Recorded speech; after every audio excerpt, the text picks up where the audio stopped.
Inkuru nziza ya Yezu Kristo nk'uko twayandikiwe na Matayo Mweranda.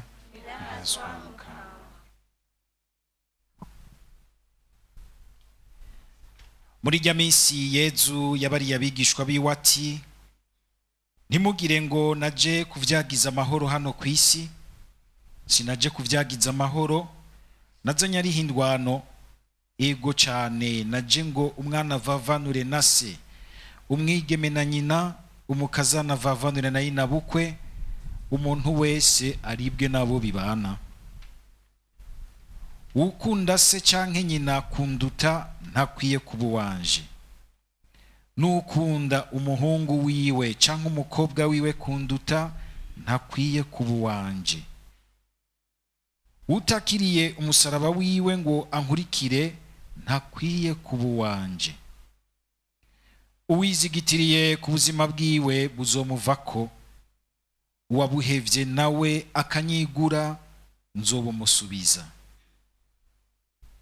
Uwubakirije yompi aba yakiriye jewe nyene, nawe uwumfashe neza abafashe neza uwantumye.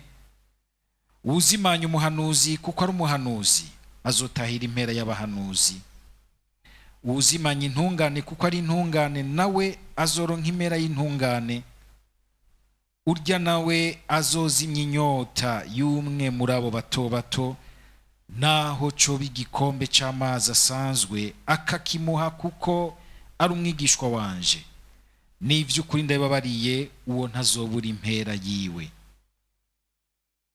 Yezu aheje gusigurira abigishwa biwe 12, avaho aja kwigisha no mu gusigurira mu bisagara vyaho. Dushimagize iyi nkuru nziza ya Kristo.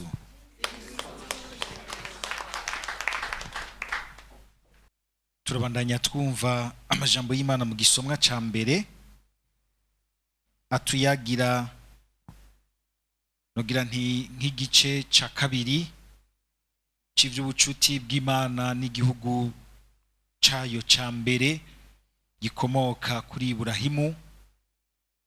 Twarumvise ibijanye n'ababakurambere mu kwemera batatu ba mbere, no kuvuga Iburahimu, Isahake umuhungu wiwe na Yakobo.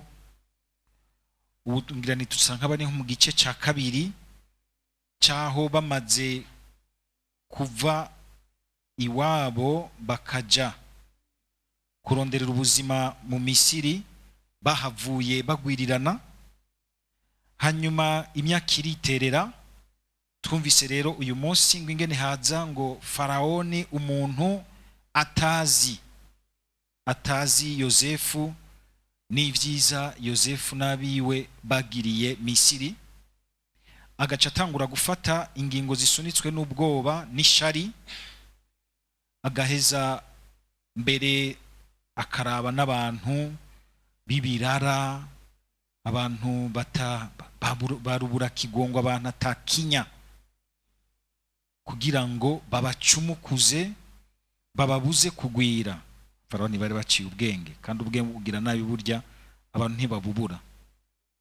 Ubwenge bugira neza burateba kuzi wacu, ari bwugira inabi amashetani arabunyarukana n'ingoga. Muze murabigomba kugira nabi, ibintu biripanga, kibaza uti iyi inspiration ivuye he? Mugabe vya mutima ugasanga biratugora kumva. Ikibi kiranyaruka gose mu muntu gusumvya iciza, ari uko nuko nubundi se kibizi neza ko isiganwa n'umuntu igasiganwa n'Imana, ariko ic'Imana kikaza buke buke kuko Imana irubaha umuntu. Hajya ikintu kiduhutagiza nuko tucitondera, hari igihe kitaba kiri mu iteka ry'umuntu, kuko gihitanisha umuntu hakugisangira n'umuntu. Imana yo irateba kenshi, kuko ivyayo ishima kubisangira n'umuntu mu mwidegemvyo wiwe, igahamagara urukundo rwiwe. Ntihamagara gusa ibishobisho. Shetani kwera ku bishobisho, ugaca usanga umenga mu nyuma twisanze twakoreye ahantu hadafadika, karyoherereza ikagushusha, mugabo mu nyuma ugasanga y'indusamye atari umuyaga. Nogira ni rero muri iki gice ca kabiri nakaryo keza kugira ngo dukuri inyigisho zikomeye nko muri iki gisomwa twumvise, na cyane cyane ku bantu twubaka ubuzima bw'abantu, ku bantu turongora abandi muri ibi canke biriya by'ubuzima bwa misi yose, kugira ngo tumenye kuraba neza ibintu, tumenye kugira amaso asoma neza ibintu, tumenye kugira umutima uheza ugatunganya neza ibintu. Murumvise ibintu byashikiye Farawoni kubera iki? Kubera agashari.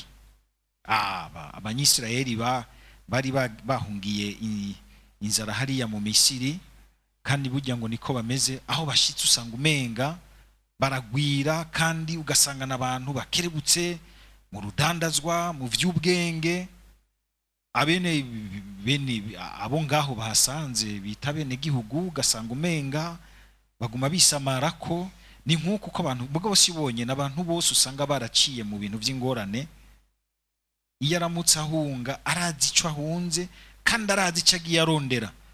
Ico kimwe n'uri ngaho umenga guma fyina.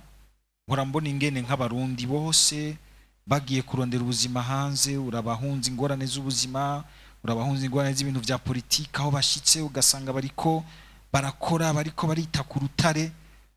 Akaryo keza ko kubwira bacu bari basigara ino turi kumwe hano.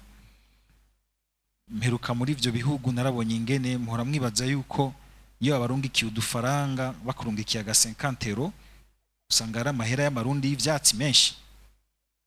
Mkibaza ngo ni ibintu batora ngaho, barapfa bagahwera bagatunuka.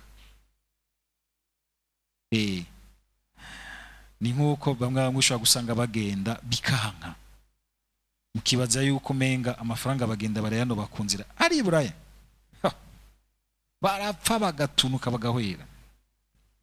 Cyo gituma babaronga ikidufaranga mudukoreshe neza, nitubagira ibinebwe, ahubwo tubafashe nugira nti gukora imigambi y'ubuzima, umuntu agaheza karaba ingene atunganya neza ubuzima bwiwe n'ubwabiwe. Abantu bose usanga rero bagenda mu mahanga bagiye kurondera ubuzima, babazi kibajanye, ntibafite inata. Ndibuka rimwe turiko turaganira n'umwibutsamana w'isamirizi hariya muri Malawi, arambwira ati abarundi banyu n'abantu b'ingerebutsi barakorana, abantu b'abadandaji kandi barunguka gose. Turabaraba tukabatangarira, ntibaragowe menshi, ntibaza bazi kibaza inco baje kurondera nta gufinata. Mpora mwumva ingene nko muri Afrika y'Epfo, bana nko muri Afrika y'Epfo hari gengira nti icoma tukaganira nabo nkababaza, mwe mwita ko muri abanyafrika, mugabo abane abanyafrika baje kurondera ubuzima hiyo barakora bagatunuka bagateza imbere igihugu cyanyu, bakarondera nabo kwiteza imbere. Mwahengera mukabona yuko umenga barateye imbere, mugacamaza kubirukako, mukabica n'ibyaho mugasanzaza mugatwara ngo baje kubatwara igihugu. Ukica mwene wanyu kubera ishari n'inzigo ryo kubona ariko aratera imbere. Kandi si byabariya gusa, murazi natwebwe hagati yacu ingene hari ahantu hamwe hamwe usanga abantu badashobora kubona nk'umwana wa naka yarize yarateye imbere, hari abantu badashobora kuduga iwabo, kuko bagiye iwabo baca babaha agashimi traditionnel. Umuntu bico mvuze badashobora kuja iwabo kubera inzankano z'ishari n'ubwoba, yaraduteranye imbere nituzomukira, bakarondera kukwimba mu mizi. Nivyo vyakoresheje Farawoni. Ibi vyose tubona abantu menga nidukura icigwa. Mwumvise ngo ntiyarazi Yosefu, nukuvuga ntiyigeze yitwararika kumenya amateka kahise kubuzima bw'igihugu ciwe. Naho yo yamenye, ntiyayamenye ayazirikana neza ngo ayakure mw'icigwa. Birababaza kubona abantu babisikanya ku ntwaro zitandukanye, ubona ingene baguma basubira nk'amakosa y'ibihitiye. Uhashitse ukamenga ni watanguranye n'u Burundi, ni watanguranye n'ahantu hashitse muri institution mu canke ikindi kintu cyose, naho byo bani ivy'Imana, agashika sambura yifatira mu gahanga abahaciye abahasanze, kabona umenga agomba umenga atanguye bishasha, kandi umenga bizoherana nawe. Oya, uje usanga isemo aho abandi bayishikanye kuri cigwa, ku vyabagoye, ku vyabananiye, wahubwo ugerageze kuraba yuko hari ico wokunguruzamwo ubuzima, wokunguruzamwo igihugu, wokunguruzamwo ico bagushinze. Reka gufata n'aba bantu, kuko abo nibo nyene uzocako kugira ngo ugire ico ushitseko. Subwa yuko umenga ushika ukoporera ivyo uhasanze, mugabo mu vyo uhasanze hari ikintu ciza cabaye. Reka kugwiza vyose n'ubusa wigira ikintu c'igitangaza gikorotse kiva mwijuru nk'umuvejuru, umenga sinzi uje gukora ibindi bintu. Na Yezu Kristu yabanje yazananye mu bantu, ntiyakorotse ava ku gicu. Nitugire tuvyibagira, ubwitonzi buri ngaho. Gukoreshwa rero n'ubwoba, gukoreshwa n'agashari. Igihe cyose turetse ibyo bintu bikadukoresha, ivyumviro vyacu biba uruganda rwo kurema urupfu. Imitima yacu iba uruganda rwo kubumba no kurema urupfu, guhingura urupfu. Murumva ingene Faraoni nabiwe barema urugamba nako uruganda rwo kurema urupfu, rwo kwicira hejuru abanyisirayeli, kandi barabizi, babicishe stress. Tugire Kristo. Hamo tugeze kuba turagana tuvuga tuti hariho sujet kenshi abantu tutagira ko amaroshershe, ingaruka z'uruhagarara z'ibikogwa by'agavuna amafyigo by'intahemuka. Usanga abantu twese tubamwo tugasiganwa n'amafaranga, ariko tugasanga ubuzima tubusize inyuma. Murumvise yuko Faraoni we yarabizi nivyo byica abagabo. Hageze kure mu buzima, nta buzima baba bakirimo. Mwari muzi ko Faraoni ataraciye ubwenge. Mugabo atashe yahwereye, hageze gukora mu by'ubuzima ntasubira gukora, acika igisoma. None ubuzima buzobandanya gute? Abantu bose muze murabe, hari ibintu twari dukeneye gusubira guhagararira, tukabaza neza ubuzima bwacu. Hari n'ama organisation ashobora gukoresha abantu akagura ubuzima bwabo, ayaguze ibisalere binini, mugabo ubuzima bw'ukuri babwishe hariya muhira, kubera ibikorwa by'akavuna amafyigo. Faraoni we nta n'impembo yatanga. Abantu mukoresha abandi, ico kibazo ntimukibagire. Ntubone gusa ibyo akuzanira by'ikiresultat, iyumvira ubuzima bwiwe, iyumvira umuryango wiwe. Ni kibazo gikomeye cyane. Faraoni kandi kubera ugo ruganda rubi ruvuye ku bwoba no kwishari rurema urupfu, agaca afata abantu akabashinga ibikorwa byo kwica abandi. Abantu mutuma abandi amadiri yo kwica abandi, mubahendesha amafaranga, barya mugabo bakaba bishize umugozi mwizosi. Kandi abantu muhendeshwa ayo mafaranga, ejo ntuzoragama, kuko uyo muntu agukoresha ivyo bintu, kuko azi neza yuko atacanyegejo gitanyeguruka. Arazi neza ko umusuri izina bishobora kumukora baguciyeko, uraraba neza ntazogenda atagukuyeho. Baragukoresha ibintu, bakakwiba umutima n'ubuzima bwawe, bakakwiba ubuntu bwose, bakaguhindura ikirara, igikoko. Ejo bakagutuma kundi nawe akakwica, kaguma ari uruhererekane rw'abantu baguma bicana. Urupfu rukinjira muri societe y'abantu, rukinjira mu ntwaro y'intunganyo z'ibintu bimwe bya politike. Benshi bakagira bati niyo nzira yo gukuraho ingorane. Urihenze cyane gose, ahubwo urinjije urupfu, kandi impera n'imperuka bizokugarukako. Impera n'imperuka bizokugarukako, kuko ubuzima bwose burafatanye. Ntufatira umuntu kuko ashonje, kuko amerewe nabi, umuhendesha amahera atari mu bwenge, atari mu buntu, atari mu mutima. Hari naho n'igihe aheje kuyajya, aheje gukora ibyo akora, ashobora kuguhindukirira nawe mbere akabigukorerako.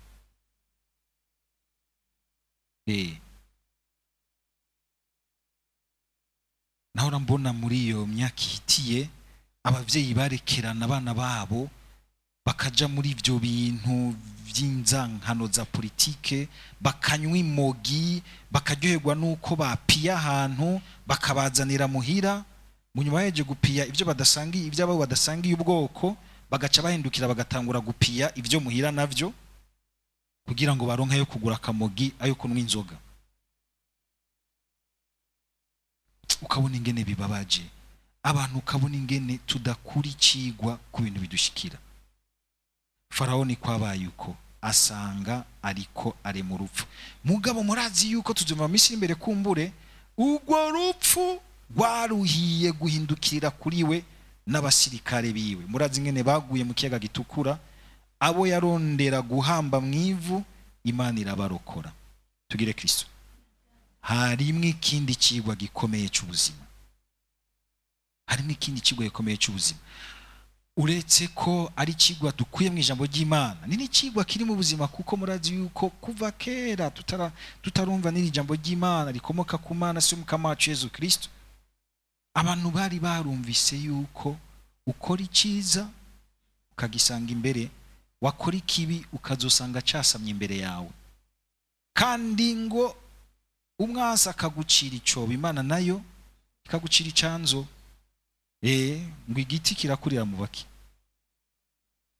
kandi umuswi w'inkoko nukura kubera urukundo rw'agace. Ibintu birazunguruka bikaruhira kugaruka hahandi.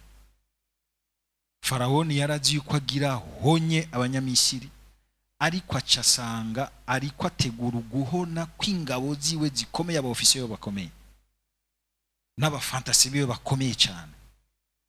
Abandi barajabuka, Imana irabajabutsa. Tugire Kristo. Abantu mukorera mu mwijima wo kwibaza yuko muzohonya abandi, mugahonya ubwoko, intara canke urukoba, noko ntavyo uzopfushitseko. Ubu karanga Imana iri munsi y'urujo. Igihe cyose ugombye kwica ubuzima bw'umuntu, menya yuko uhagurukije Imana. Imana ikihaguruka. Kumura ashaka gutwara ngo bakenya, mugabo nutavyihana ni wewe uzogenda nabawe.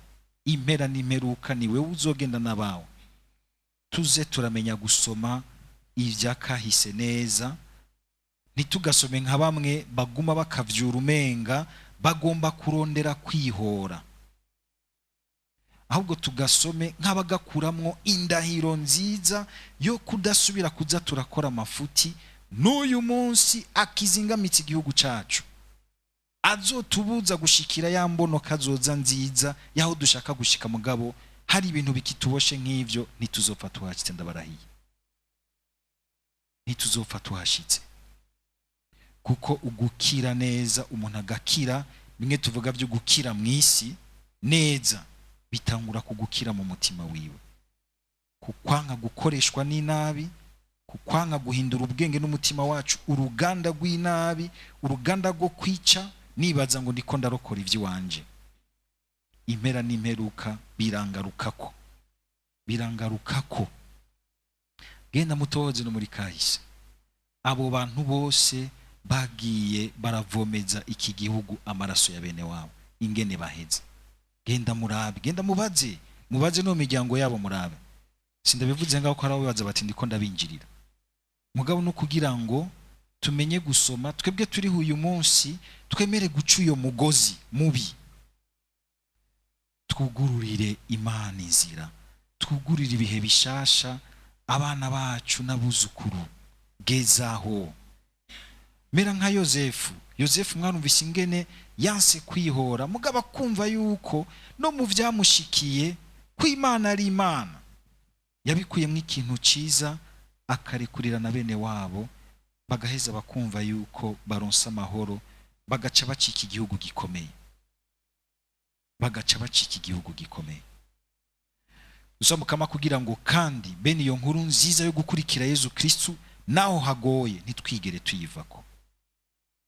Kumbure muri Bisingereza agize ati hazoza igihe umwana aribwa na se canke na nyina, naho yoba ari umuvyeyi wawe canke ugukurira agomba kukuraga ubumara nk'ubwo bw'amacakubiri, kwihora n'ayandi mabi, bwaza ukagira uti ndakubaha warampaye ubuzima ariko ngaho gira urupfu. Ivyo sishobora kubikurikira. Kubera nde? Kubera Yesu.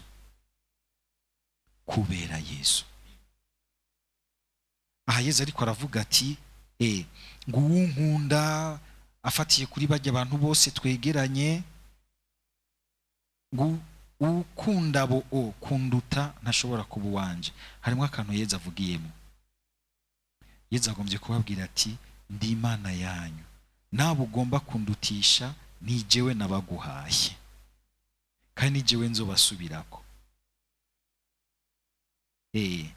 Uyu munsi biratugora kumva yuko igihe uriya muntu umenga hari icyo atumariye c'ubuzima bwa hano mw'isi, agombye kuduhushisha inzira Yesu Kristo, agombye kuduhushisha Yesu, ukamenga biratugora ingene twavuga tuti oya uko zahagoye ntibikunda.